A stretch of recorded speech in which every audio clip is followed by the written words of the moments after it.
তারা হয়তো এই হাদিস জানে না, আল্লাহ পাক ওদের কানের মধ্যে আমার এই হাদিস যেন পৌঁছে দেন, আমিন। নবী সাল্লাল্লাহু আলাইহি ওয়াসাল্লাম বলেছেন, আমি মেরাজের রাতে যখন গিয়েছি তখন এক শ্রেণীর মানুষকে দেখেছি, ওদেরকে শাস্তি দেয়া হচ্ছে। কি শাস্তি? জাহান্নামীদের রক্ত এবং পুঁজ ওদেরকে খেতে দেয়া হচ্ছে। জিবরাইল আলাইহিস সালামকে জিজ্ঞাসা করা হলো যে এরা কারা? তিনি বললেন, এরা আপনার উম্মতের সেই সব ব্যক্তি যারা মাদকদ্রব্য সেবন করত। আল্লাহ রাব্বুল আলামিন তার হাবিবের মাধ্যমে জানিয়েছেন, যখন কোন মুসলিম মাদক সেবন করে বা কোনো ব্যক্তি মাদক সেবন করে তখন 40 দিন তার নামাজ কবুল হয় না। এরপর যদি সে তওবা করে তাহলে আল্লাহ পাক তার তওবা কবুল করবেন ইনশাআল্লাহ। যদি সে আবারও মাদক খায় তওবা করার পর, আবার 40 দিন তার নামাজ কবুল হবে না।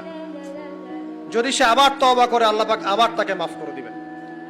যদি সে আবারও মাদক খায় আবার 40 দিন তার নামাজ কবুল হবে না। তারপর যদি আবার তওবা করে আবার আল্লাহ তাকে মাফ করে দিবেন। এরপরেও যদি সে আবার মাদকদ্রব্য সেবন করে, নবী সাল্লাল্লাহু আলাইহি ওয়াসাল্লাম বলছেন তাকে আল্লাহ রাব্বুল আলামিন পরকালে মৃত্যুর পরে তিনাতুল খাবাল পান করাবেন। তিনাতুল খাবাল। জিজ্ঞাসা করা হল, ইয়া রাসূলুল্লাহ, তিনাতুল খাবাল কি জিনিস?